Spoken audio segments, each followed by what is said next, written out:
What's going on, guys? CTG Matt back. You read the title. Today, we are talking about my 5 favorite storylines going into the second half of this NBA season. As you can tell, yeah, I'm wearing a Lakers jersey. I had a stipulation with a friend where I said that if the Celtics lose to the Lakers, which they did last night, I would wear a Lakers game on a video. It's D'Angelo Russell, just to make you Lakers fans mad. It's also the only Lakers jersey I have. This is first stint D-Lo. You see the Adidas patch? Yeah, this thing's old. They don't make V-cut jerseys no more either. Make sure to like, comment, share, sub. We're going to get right into it.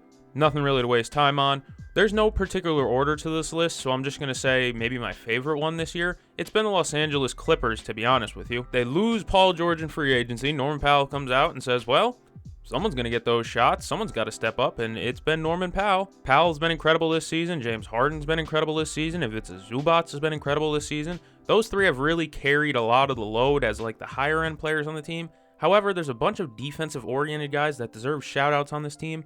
Guys like Derek Jones Jr., Chris Dunn, Nick Batum, Amir Coffey, even Kevin Porter Jr. had a great game against the Celtics yesterday until Jaden Springer checked in. I mean, like I just said, they took the defending champs to overtime without Harden or Powell or Zubac. Really impressive stuff from that team. They are so defensive-minded. Even Kobe Brown was giving them good minutes. They have an elite defense, point blank. They are second in defensive rating, third in steals, fifth in opponent field goal percentage, third in opponent points per game. They are shutting teams down. Their offense isn't the most powerful. Like I said, they rely on Norman Powell and James Harden to carry a lot of the offensive load. It's not the most high-powered offense you'll ever see. However, they're winning games because their defense is able to keep them in it. If they can hold a team to like sub 110, even sub 105, they have a really good chance of winning that game. And mind you, this is all happening with Kawhi Leonard playing a grand total of 6 games this season with an average of 22 minutes per game.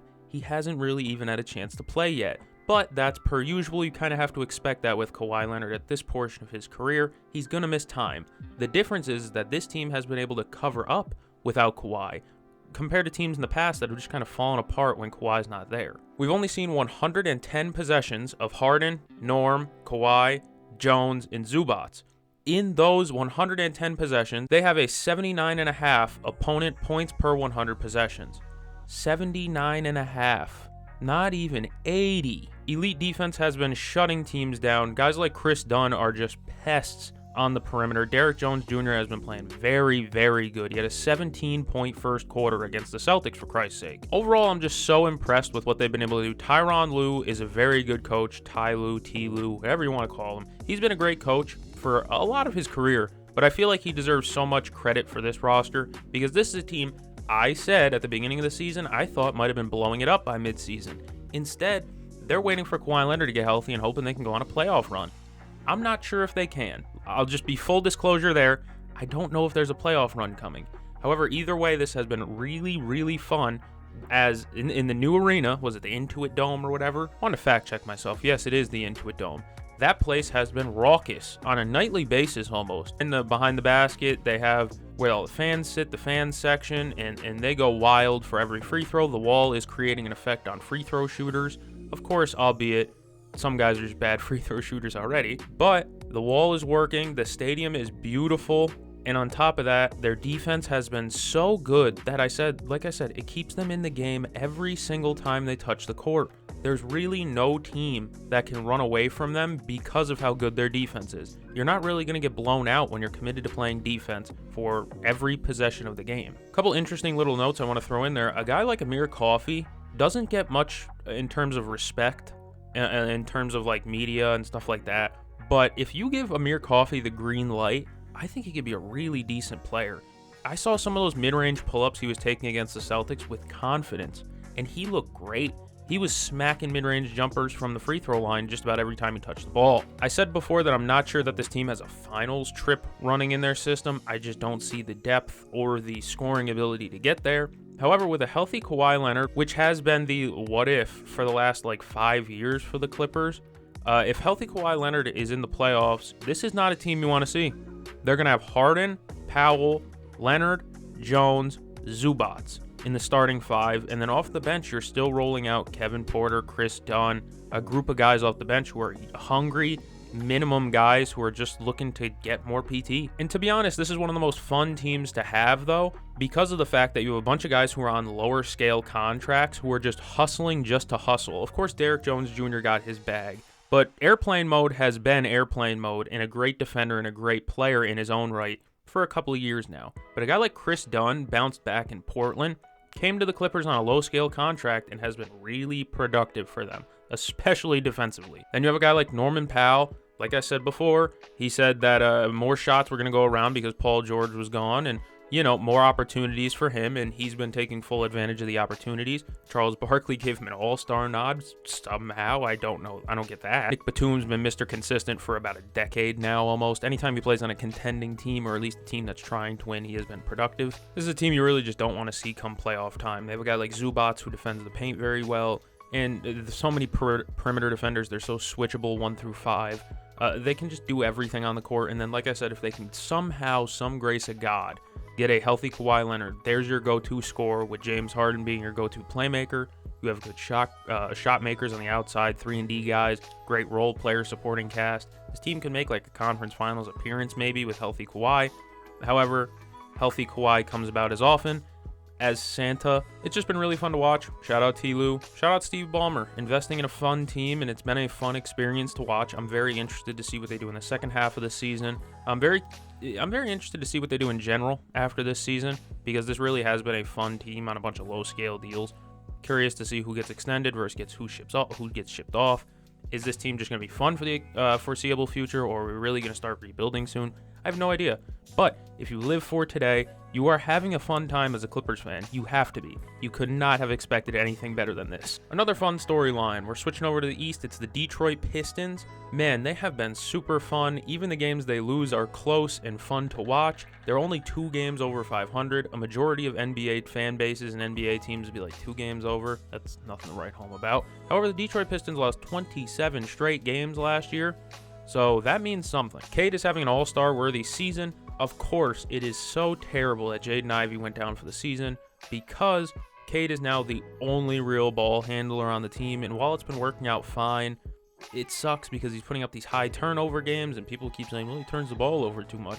It's because nobody else can handle the ball on that roster. Malik Beasley, career season. Tobias Harris has been super productive. Tim Hardaway Jr. has had flashes. They have 2 centers on the roster in Duren and Stewart, who are basically interchangeable depending on the matchup. I've seen games where Isaiah Stewart closes out because, well, Jalen Duren's not getting the job done. But I've also seen games where Jalen Duren keeps in and stays in for the final stretch because of how good his rebounding and defense is. Like I said, Cade is the only creator with the ball, which sucks because it has led to some high turnover games. People worry about the turnovers, but I mean, man, if he's the only one making plays and he's the only one capable of dribbling the ball up the court and creating his own shot, what do you expect? In terms of offense and defense, the Pistons are in the teens for both of them. Middle of the pack is actually fine.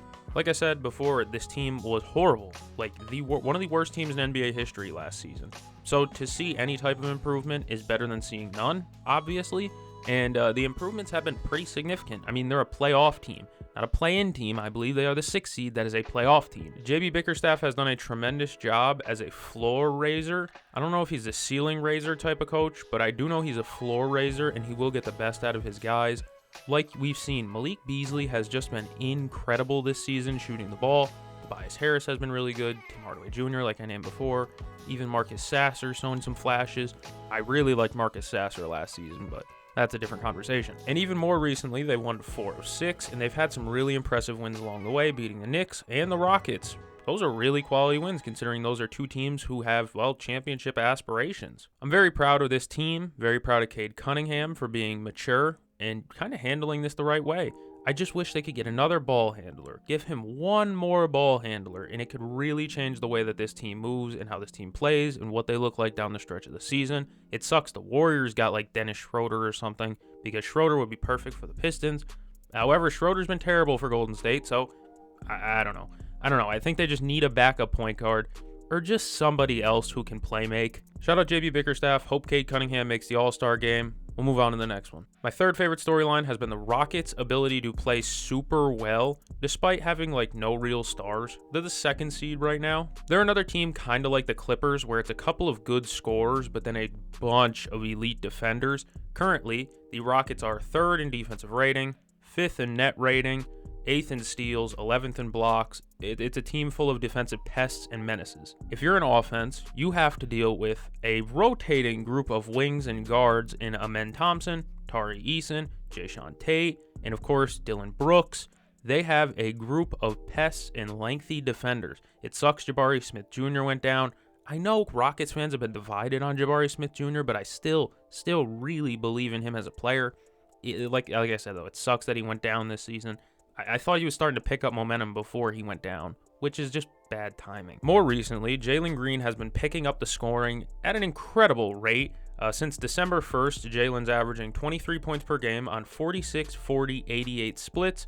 But if you want to change that date to December 26th to today, Green is averaging 26 points per game on 47.5, 45, 90 splits. That is incredible scoring and efficiency for a guy who takes as many tough shots as Jalen does. You know, perusing Basketball Reference, I realized Jalen Green still doesn't have a nickname. We need to get Jalen Green a nickname. Don't know what it is. Rockets fans, you're the creative ones. Get on it. We haven't even begun to discuss Amen Thompson.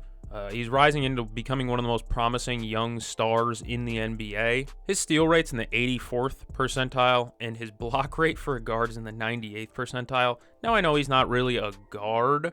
He's kind of like a wing that plays guard. He's kind of a weird hybrid type, but he's just super athletic, strong, fast. He's got all the athleticism possible. I mean, LeBron said it about the Thompson twins that they just aren't human, and he's right. Because on top of being maybe one of the best guard defenders in basketball, Amen Thompson's also probably the best guard rebounder in basketball. In their most recent game against Cleveland, Amen had 9 offensive rebounds by himself.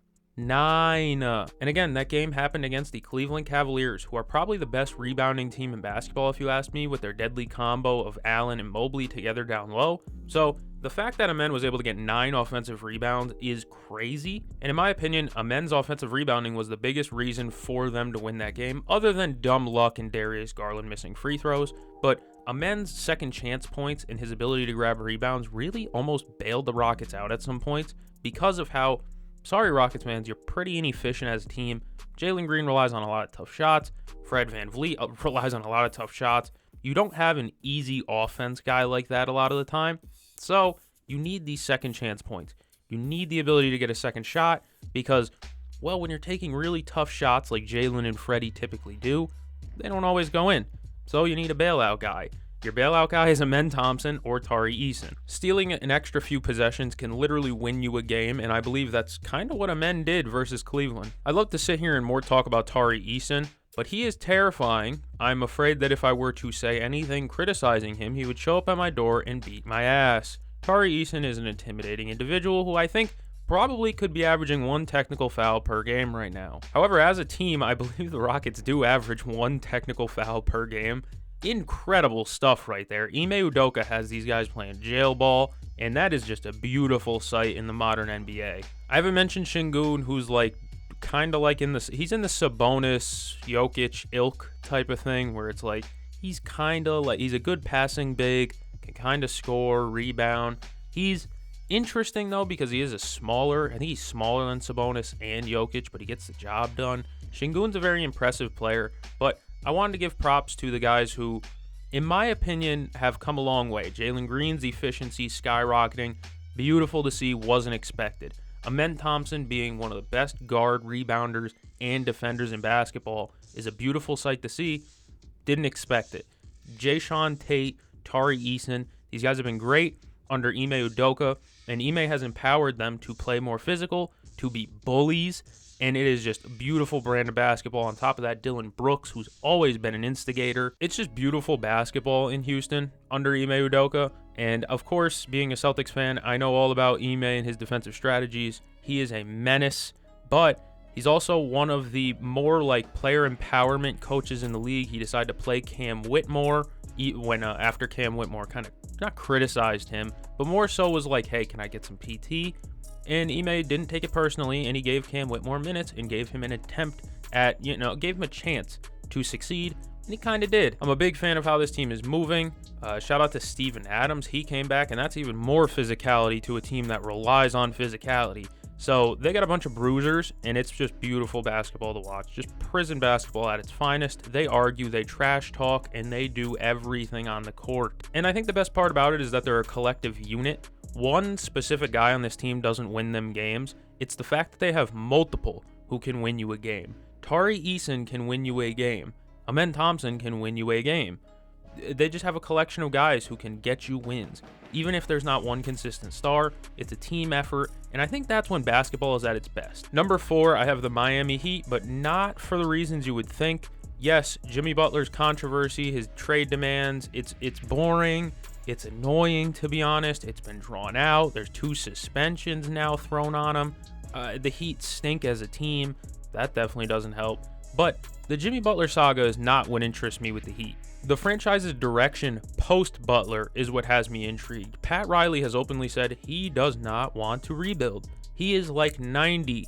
He doesn't want to rebuild. You got to realize the guy's just as old as both of our last 2 presidents. He is up there in age. I think NBA Central, or whatever his name, or whoever their name is, they put out a tweet basically saying that Pat Riley said that they want expiring contracts or players who can help right away win games in a trade package for Jimmy Butler. I don't know how to feel about that though. While yes, you have some good young players, you have like minimal good vets. Tyler Hero's quote unquote a vet because he's been in the league like 6 years now, I think, which is crazy to think about. And Bam Adebayo is kind of a vet too. However, Bam's having a down year. Terry Rozier is another veteran. He's been terrible. Josh Richardson got a contract and hasn't played very much. When he did, he was bad, but he's had a heel injury, a shoulder injury. Nicks and bumps all over the place for Josh Richardson. He just doesn't get on the court. Like I said, the young players is where it starts to become a little bit more fun. Tyler Hero is only 25, so I guess you could throw him in there. He's still kind of young. He's having a career best season. Shooting profile, he mentions he wants to shoot more like Steph and play more like Steph. It's working out for him. He's not taking as many mid-ranges, which is great. However, there's a guy like Jaime Jaquez, who last season was really good and was their shining star for a lot of the season. They're a promising young player. The bottom has fallen out on Jaime Jaquez this season. He has been nowhere near as good this season as he was last. Jaquez's points per game number is down over 2 points. His rebounds per game is up. His assist per game is about the same. Steal per game about the same. Everything's about the same, but his points are down, his efficiency's down, his 3-point shooting's down. I mean, heck, even his free throw shooting has gone from 81% to 74%. He's just having a really, really bad season. Nikola Jovic is a very interesting young player. He has flashes of really good play, then flashes of just terrible play. It's a mixed bag what you get out of Nikola Jovic. I'm kind of a fan, but I'm also intrigued what his ceiling is. He looks like he could be a 3-and-D guy, but also some people believe there's a higher ceiling there. I'm not sure what to believe. Before injury, Drew Smith was really kind of drawing my attention. He seemed like a very active defender who could knock down a shot every once in a while. He was a very interesting player. Of course, he's done for the season now with a meniscus injury, I believe, or something of the sort.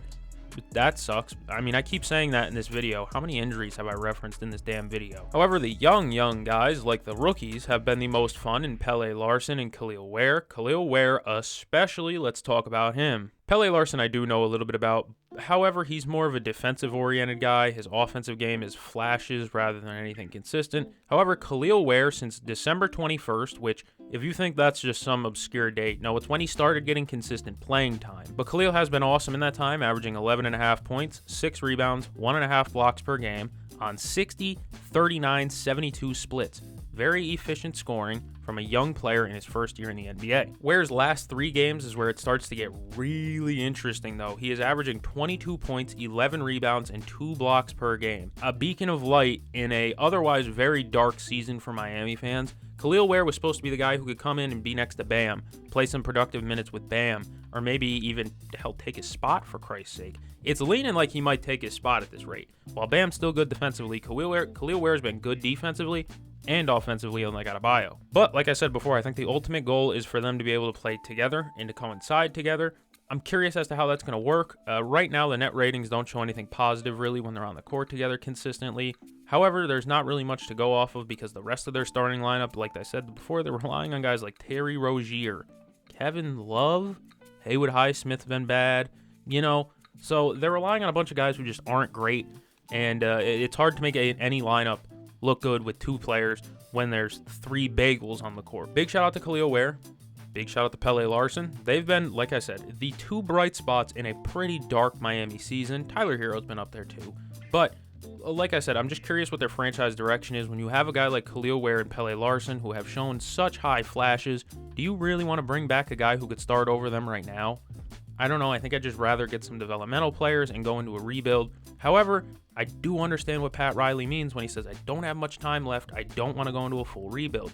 Really tough scenario for them.